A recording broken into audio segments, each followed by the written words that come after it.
welcome to the Wise Take DFS podcast. I am your host, CK013. You can find me on Twitter at CK_013, and I am joined once again by one of Wise Take's finest DFS analysts, Mr. Paulie D. You can find him on Twitter at Paulie with 8 D's, Paulie D, the true OG of the Wise Take Nation. Paulie, what's happening? What's up, man? The wild ride of NBA today. Yeah. Today, here. Yeah. For me. It's just, AD's... Yeah, I mean, he was only ruled as doubtful, but, the line violently moved.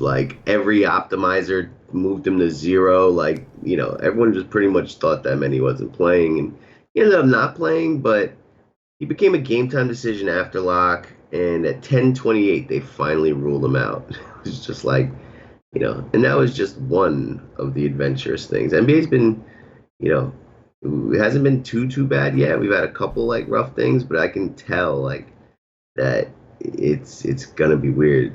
We had six teams starting today at 7, and only 3 lineups were out at 7:02. How's that possible? It's 8 minutes to tip off, and you don't have starting lineups. No cooperation whatsoever. Oof. There's no. Yeah, it's almost like the coaches are taking a stand against it. They're unhappy about the, Yeah. They're like, you know what? All right, we got you. Mm-hmm. I'll show you, you mother. Yeah.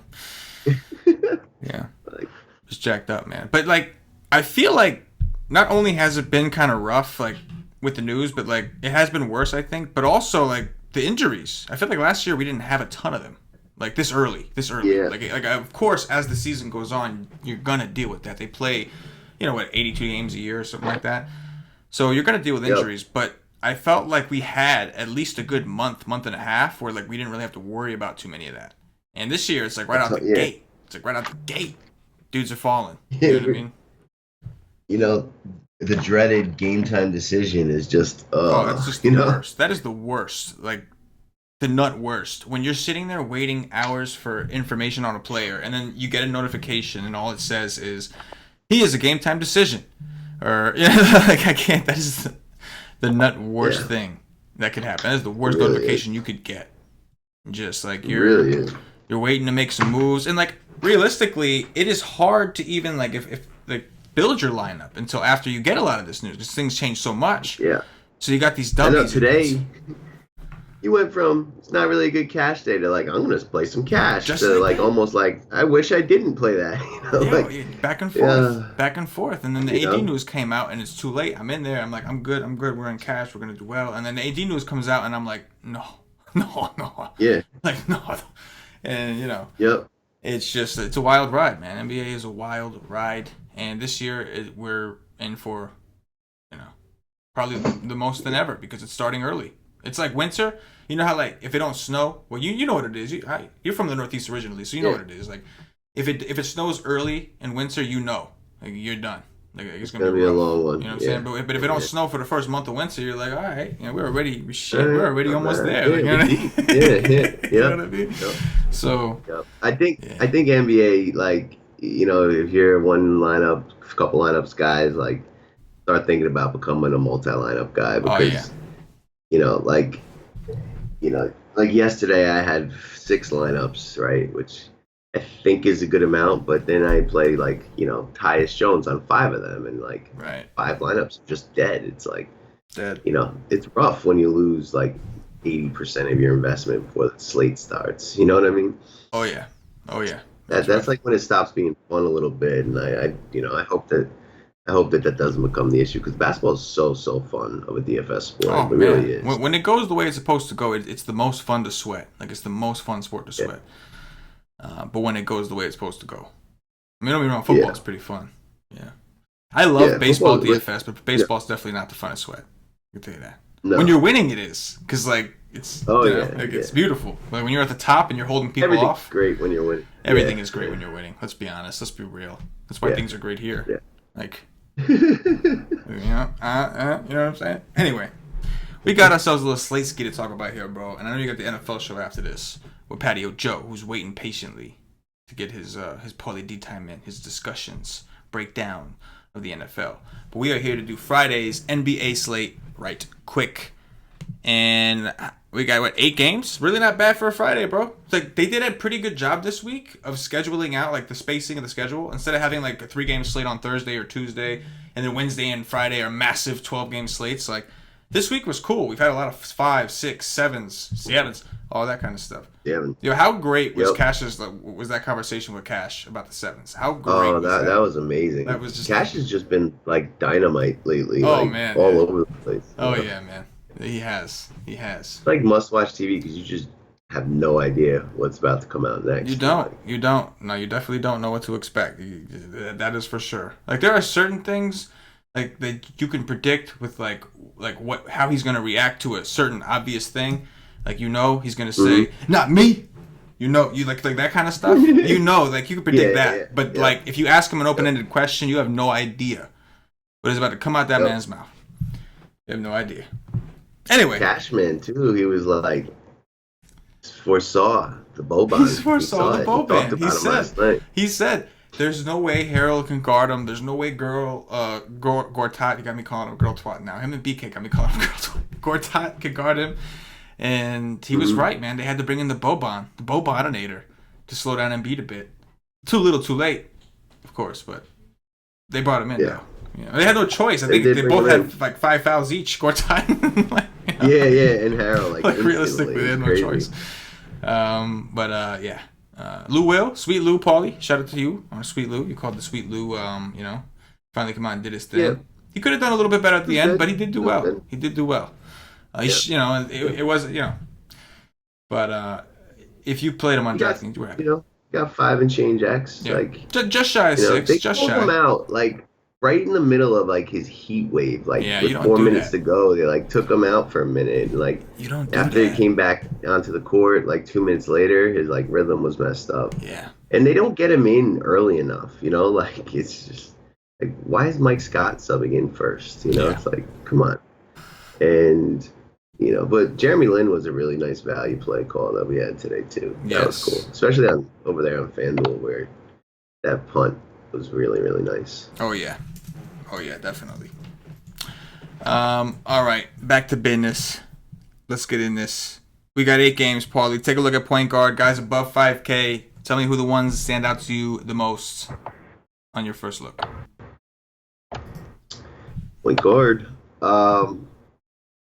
We got Chris Paul against who are they playing? Oh, the Nets. And I can get behind that. He's kind of let the world down his last 2 games, and Nets are slow, but they're not good defensively. Their defensive efficiency is very poor. Probably get right spot for him as long as Harden's still away, which he is. I don't think I go to Russ at like 11K against Washington, and I don't think I go to Steph at 10-3, but maybe. Minnesota's been playing in all these high-scoring games. But John Wall at 8-1 against OKC at home seems like a really nice price. 8-1, like I don't know when's the last time John Wall's been 8-1. That is one that I could definitely get behind. Mike Conley, 7K against Utah. I have interest there. People might just like write off that game as like it's going to be really slow, and it's not Memphis, Utah of last year. Like both these teams are playing a little bit faster, and Memphis not so much. But Mike Conley against Rubio D, and Mike Conley's usage is way up, and nobody's going to be on him, so I can get behind that. And then Ricky Rubio with no Donovan Mitchell. Don't love taking guys against Conley, but Rubio, he contributes across the board there, and I would imagine the usage bump is going to be substantial with no Donovan Mitchell. And I think that's it. Yep, first guy that stands out to me up top, probably Chris Paul. And that's more so because he's been trolling everybody and just busting his chalk, even with Harden off the court in his most recent game. And he's been at home. That's the thing. The whole Rockets team has looked awful. They're 1-5, man. The Rockets are 1-5, just wild. Now they're going to take the road against Brooklyn, who's actually been impressive for the most part and who's been playing at a much slower pace. And it does seem like Houston has slowed it up a bit without Harden on the court as well. We've seen a lot of low totals in these games from Vegas. Just an interesting spot. Normally, like last year, we would think that Chris Paul is an automatic cash play when Harden's not in there. But this year, that has not been the case. In fact, he's been burning you if you have been going there. And even if you didn't play Chris Paul last year, it was also Eric Gordon, who you could kind of consider as that cash play. And this year, it's been neither. They've shot really terribly. Chris Paul 3 for 13 against the Clippers, 6 for 19 in his most recent game against Portland, where Portland just completely crushed them. And then we talk about Eric Gordon, who has shot 3 for 14, 4 for 18, 5 for 21. We're talking 23%, 21%, and 22% his last 3 games. These are the guys that were here to pick up the slack. Carmelo came through one game, didn't come through on the other. It's quite the situation, but it is Brooklyn, a team that while they have slowed it down, they still don't play a ton of defense outside of maybe like a Rondae Hollis-Jefferson. So he's in the conversation. John Wall, 8-1, yeah.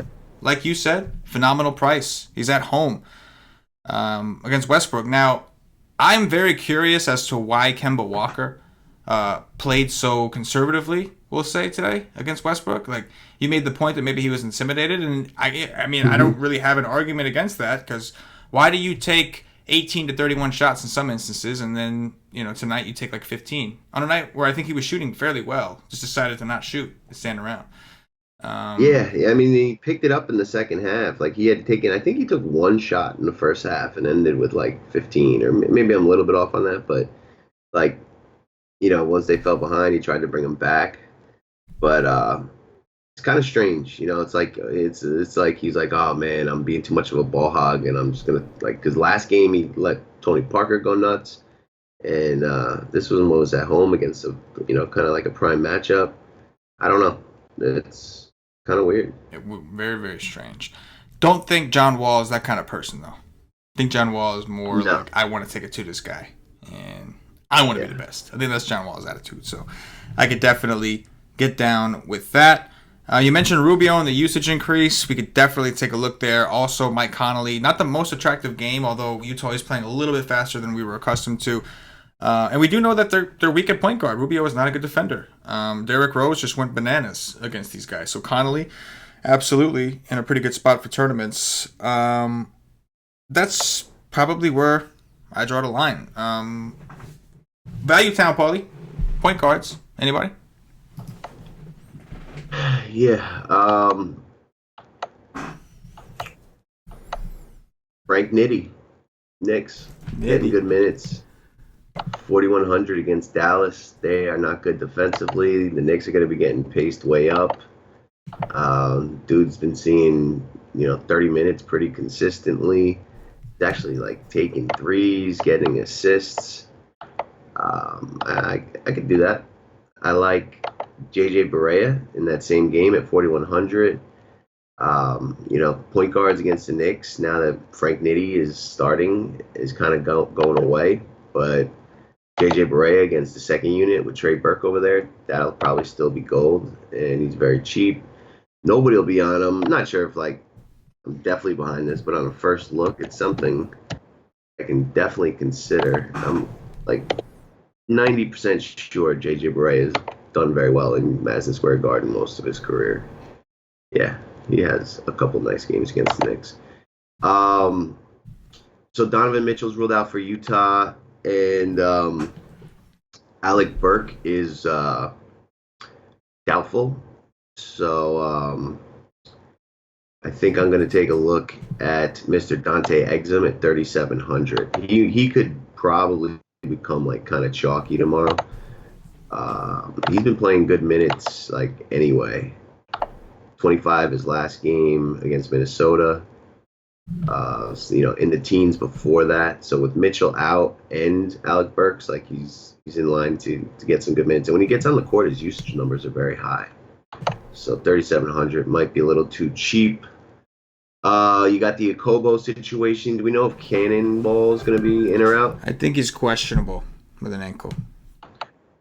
Okay. Well, if he's going to be out, then Okobo's a decent option, but his price is a little higher, and Um, he's going to be kind of like boom bust. He's going to have some really good games and do awesome, but he really was on his way to like a massive bust until that game became major blowout.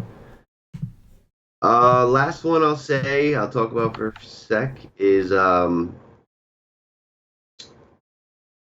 Wright. If Fred VanVleet is out, what I saw at Delon Wright on the court was pretty impressive, and I think like they're like getting closer to giving him more minutes. Like he was dealing with some injuries.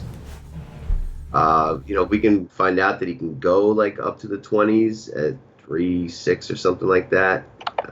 I could try that as well, as long as VanVleet's out against Phoenix, where there's potential for some good blowout run.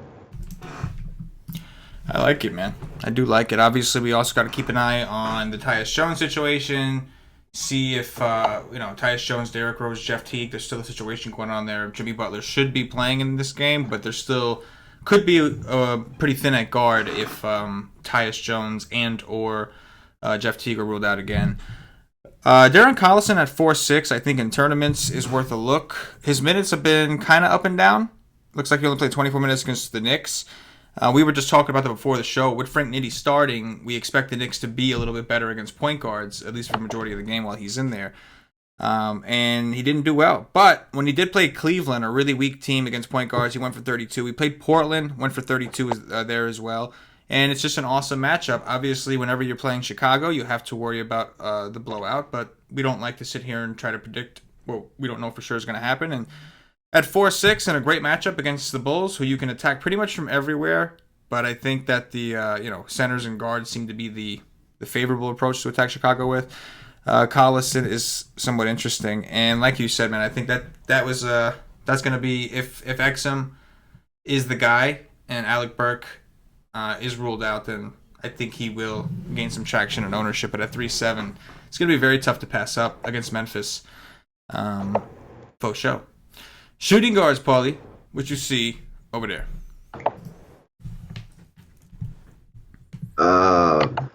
Man, I think that price is just too high on Kawhi Leonard against Phoenix. Game we're worried he might not even get the full run.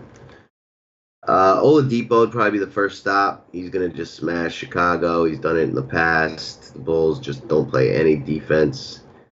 This could totally be like a blow-up. Oladipo, go for 60.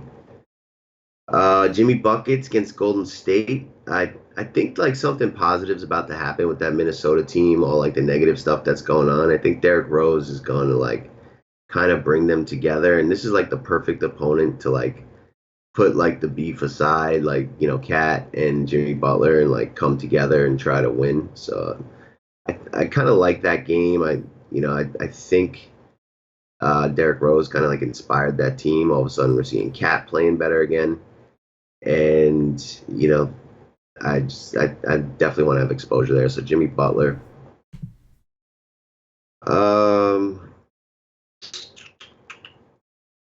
Brad Beal 7K against OKC. I prefer Wall, but if not, I think Brad Beal's a nice pivot. Zach LaVine at 7-6. Like I don't really like the spot, but man, his usage is so high that it's definitely going to be in consideration. If you're playing some other Pacers, you want the Bulls to keep it close like they did with Denver the other day. And Zach LaVine's their best player by far right now.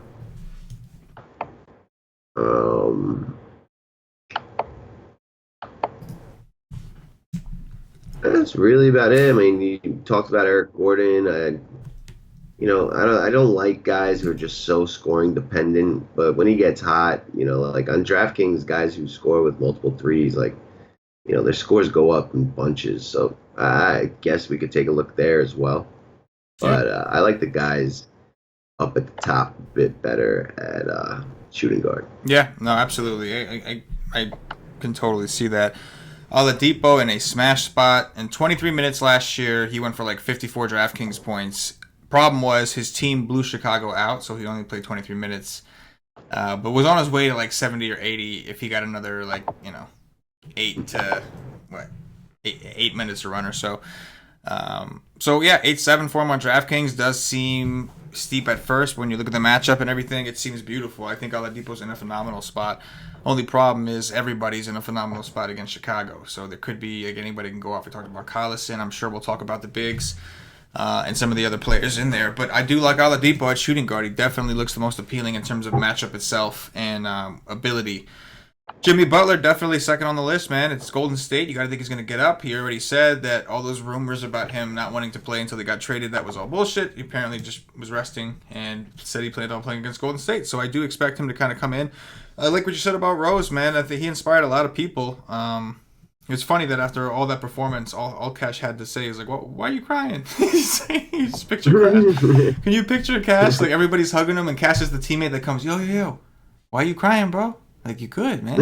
Why are you crying? You got your help. You got your help.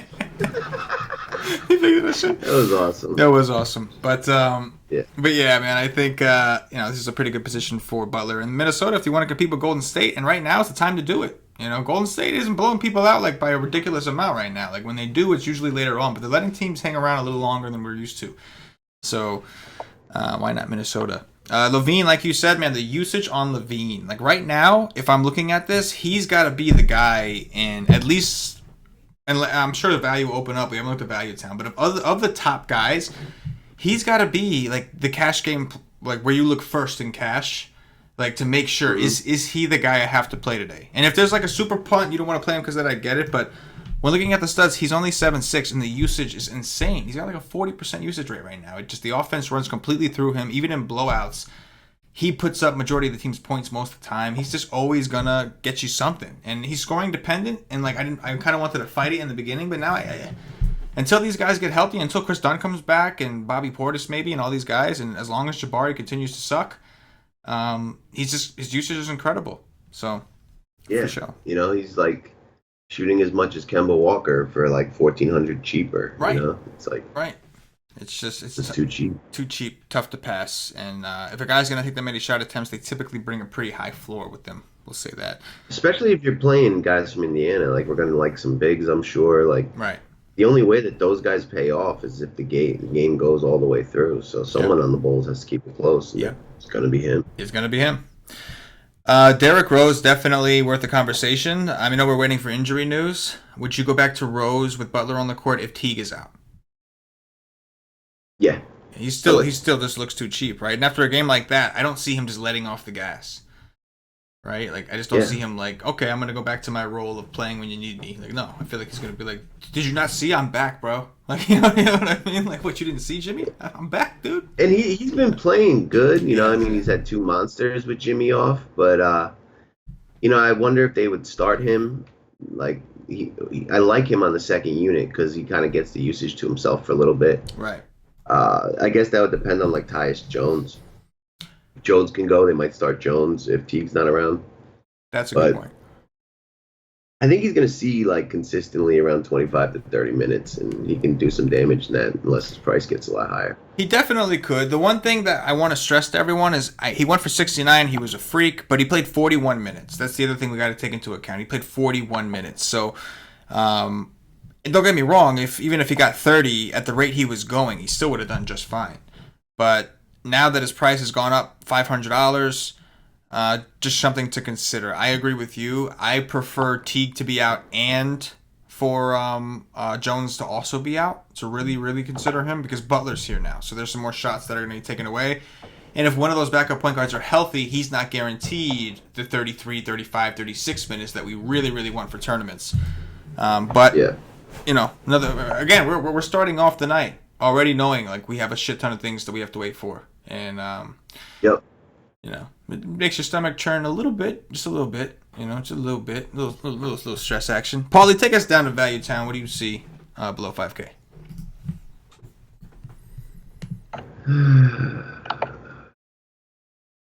Damian Dotson, his price is coming down a little bit. He's getting consistent minutes. Dallas, not very good defense. Knicks getting paced up. Could be a spot to go back to him. There's not a ton down here that I'm seeing. There's like some darts. What's up with Tyreek Evans? Did he play last game, or is he injured? Tyreek Evans is 4,900. I don't think he played last game. Oh, yeah, he did play against the Knicks. He played 20 minutes, 18 points. Probably not. This is the matchup, but maybe more in a blowout build.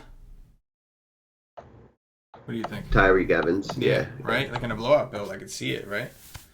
Maybe he gets 25. Spencer, yeah. Spencer Dinwiddie's actually been really impressive. His usage is really high. He closed that game for the Nets last time. He's actually been playing really well. Like his price probably hasn't caught up to his minutes and usage. So Spencer Dinwiddie right there, 5K in a pace-up spot against Houston. I could do that.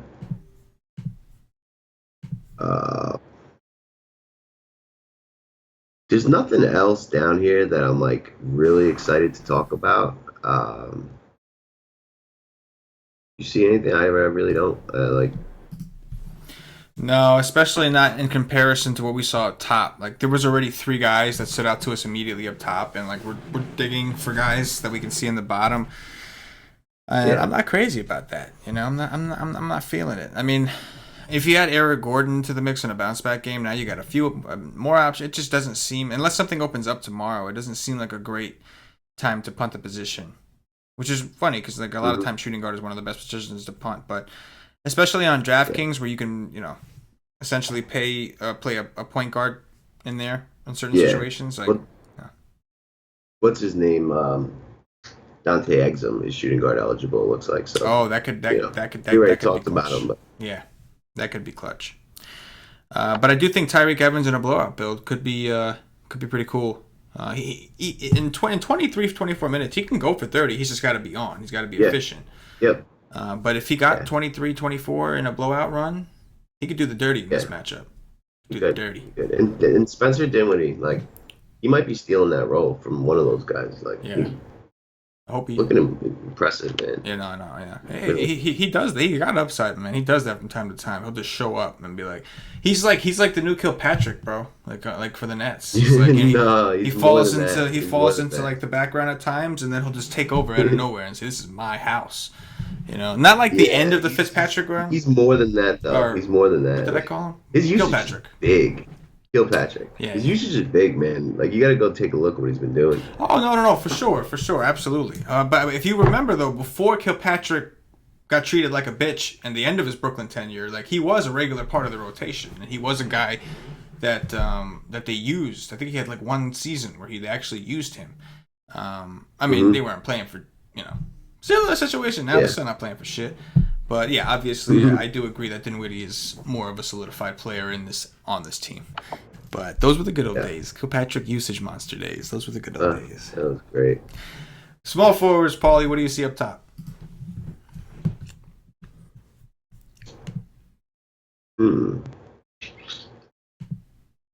Tobias Harris against his former team, Orlando. Like, I like that a lot.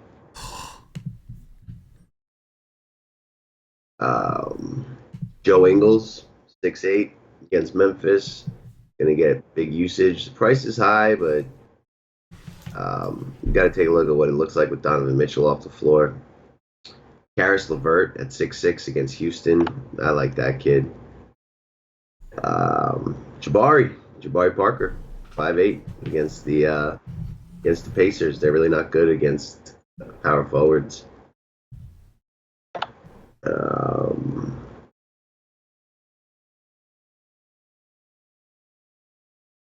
Harrison Barnes is probably a little too cheap.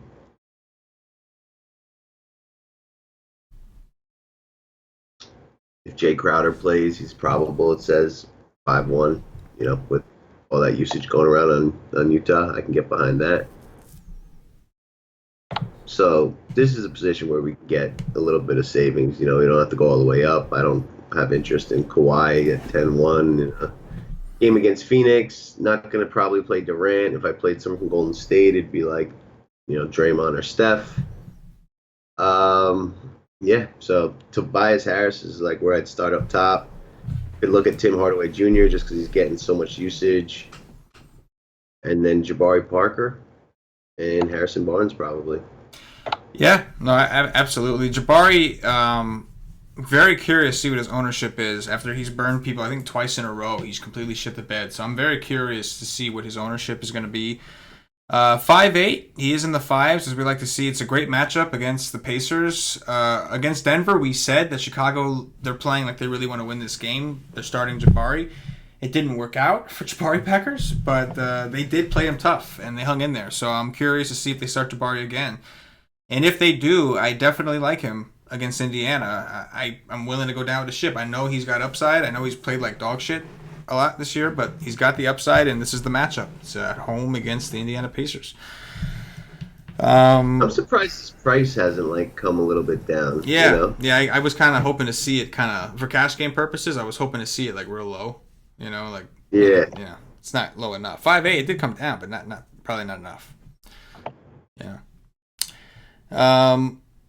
Carmelo Anthony at 5'8", never really a guy I love to recommend or talk about, but it's against Brooklyn. They're without Harden, some shots to go around. Melo does have a lot of history in that arena, playing for the Knicks. They play Brooklyn all the time, and so he's back in New York essentially. Are they playing? They must be playing the Knicks after this, right? Like while they're over here, I don't see how they wouldn't play the Knicks while they're already down here.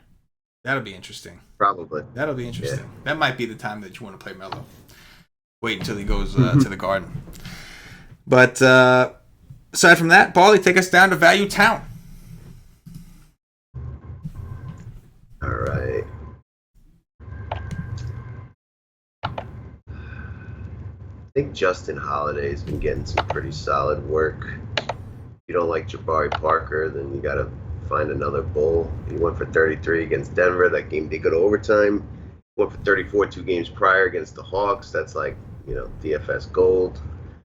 But getting good minutes. Let's see the shots. The usage is low. Took 9. No, he's taking a lot of threes. 9, 7, and 10 3-point attempts his last 3 games. Yeah, I kind of like Justin Holiday down here. He's not a guy we usually get on, but there's just a lot to go around there. And if you're tired of getting burned by Jabari, then maybe you try Justin Holiday for $1,300 cheaper.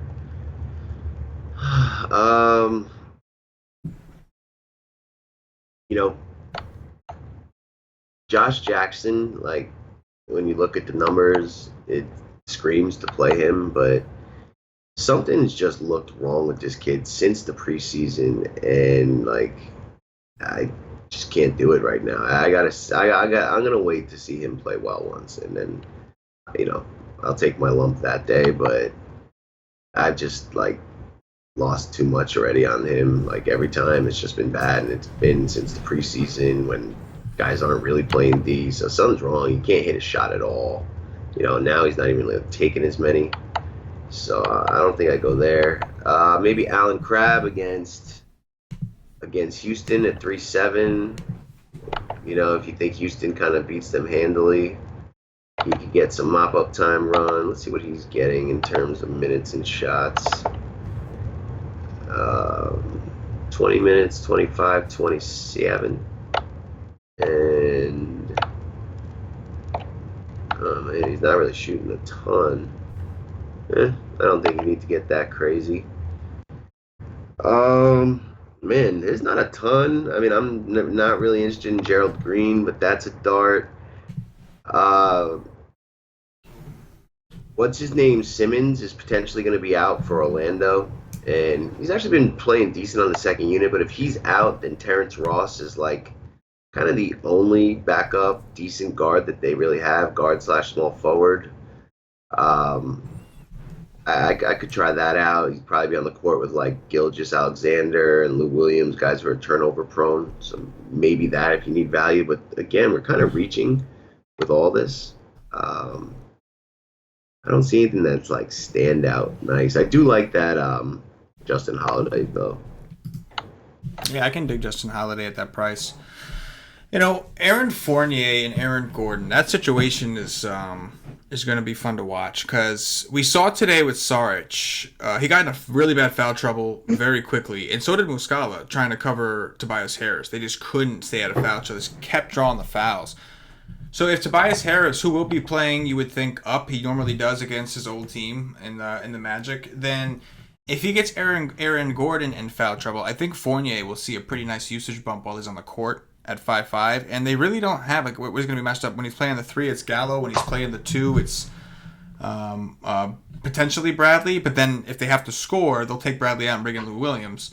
So Yeah. Fournier could be interesting at 5'5" in a position that doesn't really excite me much. It's really not that great of a position. It's really not very deep. TJ Warren would have a pretty tough matchup. They started him last game, but his team is so bad. I mean, just looking through this, it's not pretty, man. Josh Jackson has been an abomination of a player. Something is wrong with that dude. And I think Enos might come back, so that could affect the Gerald Green, PJ Tucker, Carmelo Anthony. Like one of those dudes can be affected if they decide they need some defense or something. This position is fugly. This might be. I mean, Tobias Harris, is looking better and better. Like either him or Aaron Gordon, one of them guys is going to win that matchup. One of them guys is going to get the other dude in foul trouble. I think Tobias Harris will do it, but one of those guys is going to win that matchup. And this position is fugly right now, unless something else opens up. But this might be where, Jabari Parker. That's the range that I think I'm living in. Jabari Parker up to like Tobias Harris, somewhere in that range. Because Value Town is rough. Really, really rough. Power forwards, Paulie? What you see up top? The forwards of power. Just kind of sneaking a peek at that Pelicans game. It's actually close. Yeah, Randall is balling out. Is that who's doing the dirty? The dirtiness? The dirty. Randall, 23 points in 11 30. minutes. 23 actual points in 11 minutes. Yeah, he was in the GBP value core in the cheat sheet today. Doing the dirty. All right, cool. I kind of like this team for DFS without AD better, because once you go at AD, it's hard to play the rest of those guys. Right. So there's a lot of repeat offenders. Draymond Green at 6'9". We don't know if he's going to play, but I love, power forwards against Minnesota. And Domantas Sabonis, it's like he's the one guy that never gets underpriced. He's always like overpriced for like the amount of time he's going to get. He's damn impressive though, and this is the Bulls. Like I think he's definitely worth a shot, regardless of start, not start, anything. Just get him in a couple lineups.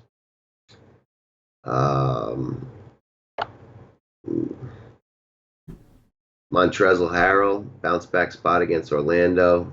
I always like getting him involved. Jaren Jackson in that Utah game, maybe.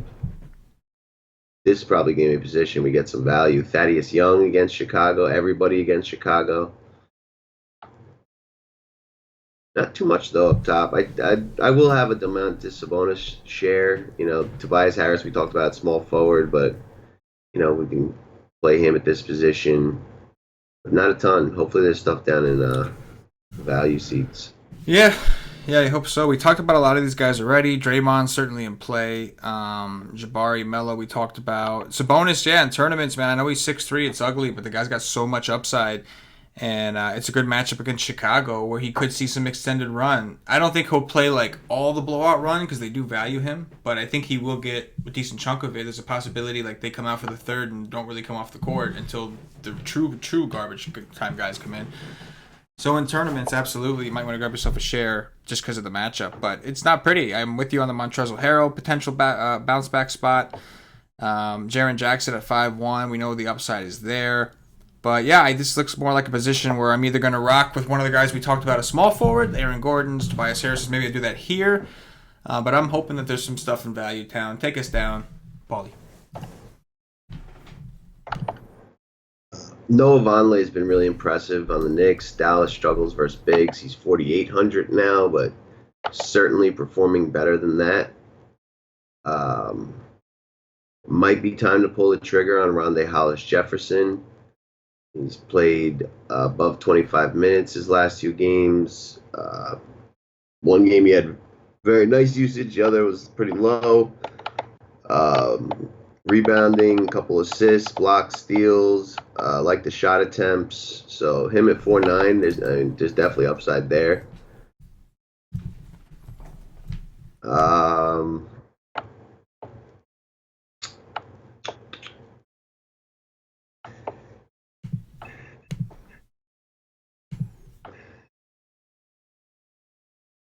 hmm.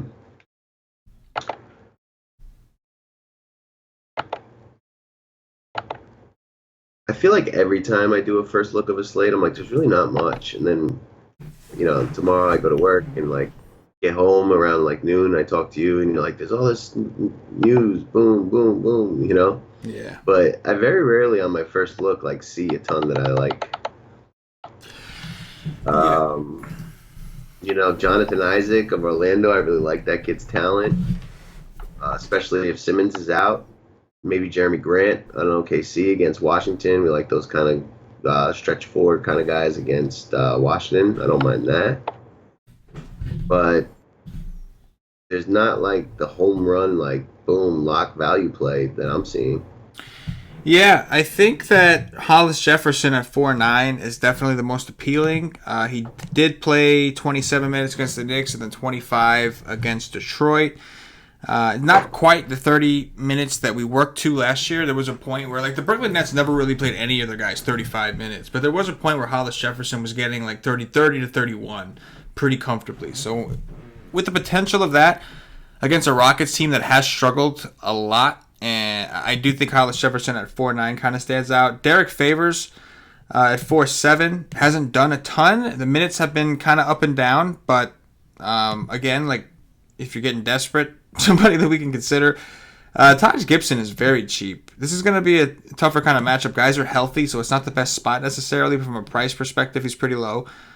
It's pretty rough. So hopefully something does open up because it's going to be pretty ugly down here. But so far, it's looking like the balanced approach may be the way to go. There's not a ton of value, and then kind of settling for that mid tier. Let's talk about centers, Paulie. Above 5K, maybe we see something good to pay up for here. Yeah.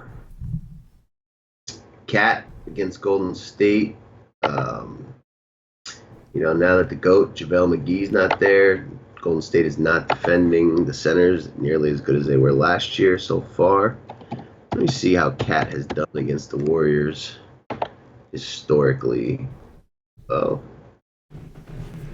some good games, couple duds, but he's got multiple above 50, and he's 8-9, maybe. Vooch seems to be in a really good spot. Oh, we're gonna value play at center. So I've heard that Clint Capella is not like fully recovered from his injury, and like that's why hasn't been like as explosive. And I meant to like look into his numbers and like see, but like I read an article that said like his blocks is like all that like extracurricular stuff is kind of down.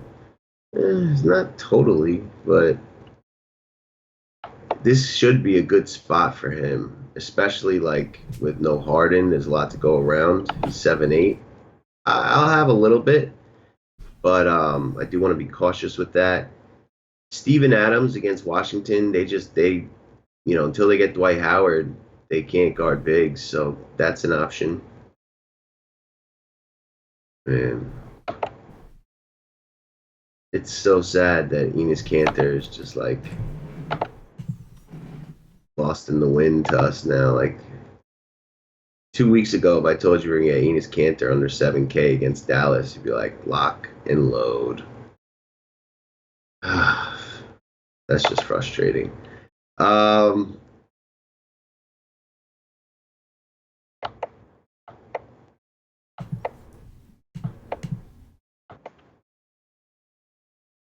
Oh, Dwight Howard might play. He's 5'2".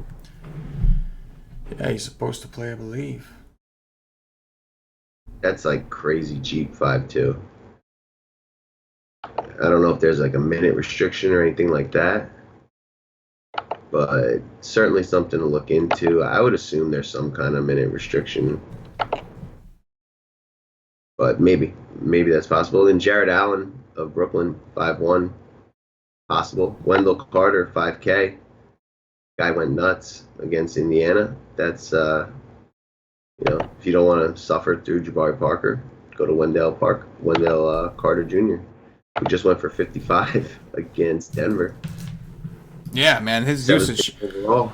13 shots against Golden State, 21 shots against Denver. He's been going for it, Wendell Carter. I think he's definitely in play against Indiana, a team like to target against bigs. Vooch, like you mentioned, in a really good spot. We saw the Clippers are going to struggle, and Vooch is also another one of those perimeter type centers. He has a shot. He can set on the outside. It's going to be tough for the Clippers to throw anybody out there. We'll talk about it in Value Town.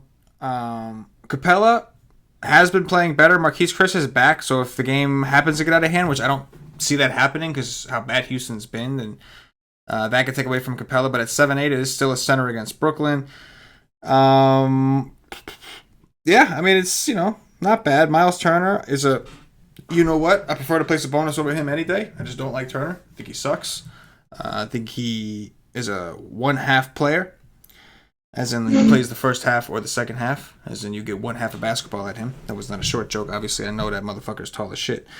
Wendell Carter and Jared Allen, probably the lowest I can go at the up to the 5-tier range. We'll see what's under there. But not a terrible position. Vooch definitely right now seems the most appealing against the Clippers. We did just see what Embiid did to those motherfuckers.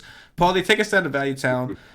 Talk to us about whoever you see, and then talk to us about the true GOAT after that. The true GOAT. The true GOAT. Mr. Boban? Mr. Ears. Mr. Boban. What's his price, Bobanovic? The Bobanator? 3.8 for the Bobanator. 3.8. I mean,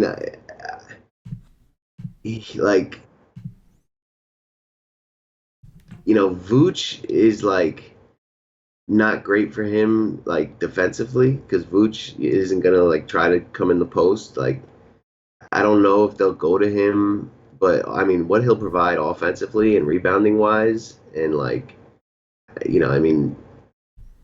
even if he just gets 15 minutes at 3.8, he's just gonna crush in that time period. He's definitely a phenomenal punt option on FanDuel. I'm not sure what his price is, but I can't imagine they raised it that fast.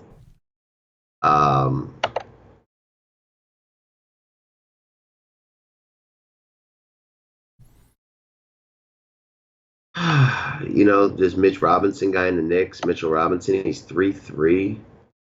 I got a 21-minute projection. That's pretty cheap.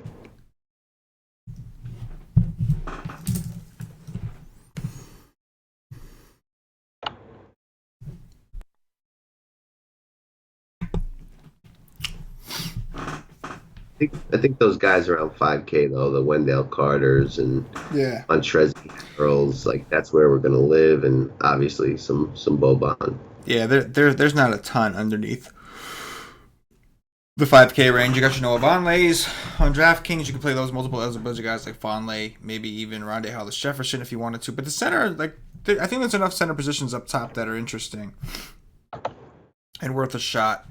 That is going to do it for the position-by-position breakdown. Just going to remind you guys, if you haven't already, check us out at whitesake.com. Make sure you get over there. Get yourself a day pass to start off. $2.50 gets you in for a full day of NBA DFS content. You'll get the articles, the cheat sheet from Paulie D. You'll get the Y stream, which is a live stream we do 2 hours before lock. After we've done our research and then some of the news is broke, you get all the content for $2.50 for NBA. After you try and you get your fixation, you get hooked on the goodness of the White State Nation.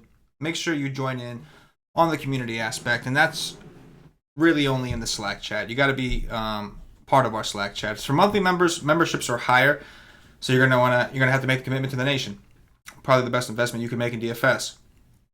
But once you do it, it really is a lot of fun, guys. You'll learn a lot. Talk about DFS with these guys whenever you want, 24/7. Have notifications come right into your phone. For injuries, lineups, anything out there at all. So definitely recommend, if you really want to be in with the nation, get yourself a monthly pass or higher and get down with the Slack chat. Paulie, some top threes, and we'll get up out of here. Who are your top 3 point guards tomorrow? Yeah, it is still tomorrow. John Wall.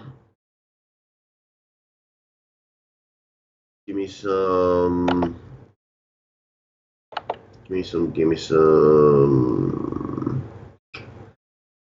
Ricky Rubio. And I will take Frank Nitti. Frank Nitti. I will go also with John Wall, number 1. I'll give Chris Paul a chance at number 2, and then Mike Conley at number 3 at 7K. Shooting guards, Paulie, what you got? Shooting guards, I like, what's that dude's name? Dante Exum. I like that as a value play. I like me some Oladipo. Yes. And I like me some Zach LaVine. Yep, I'm going to go with the same 3. Oladipo, Zach LaVine, and then the value kid, Exum. If Alec Burke is out. And Donovan Mitchell, who I think is doubtful. Small forwards, Paulie. Small forwards. Jimmy Butler, Tobias Harris, Karis LeVert. I will go with Jimmy Butler as well. I will go with Tobias Harris as well. And I think I'll throw in... where is this guy? I'll throw in... Eric Gordon. Throw him in there. Give him a shot. Bounce back. Power forwards, Paulie.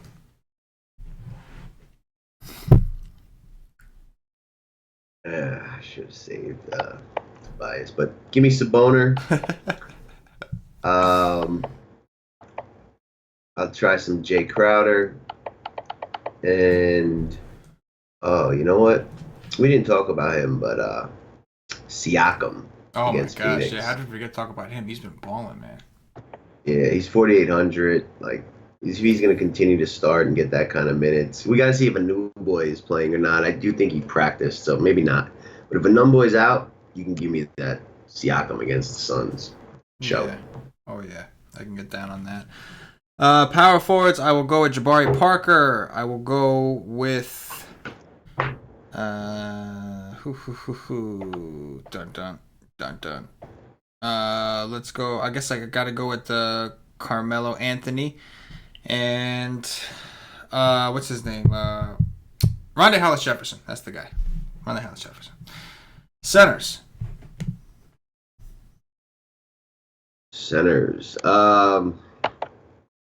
This really is such a mid-tier kind of slate. Oh, yeah. But give me Vooch. Give me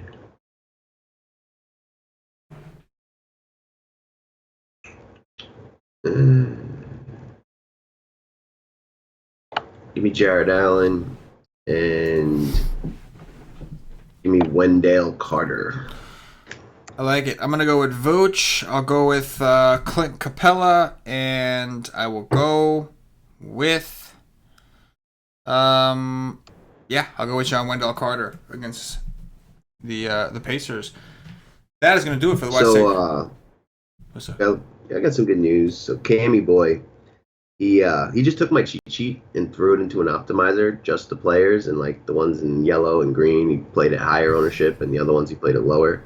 And he's in 9th in like a pretty large tournament. I think it's like I don't know, whatever. But if Mirotic can outscore H1 more by like 14 points in the second half, he might win this thing. No shit. Shout out to Cam. Cammy boy doing the work, going to doctor school and everything.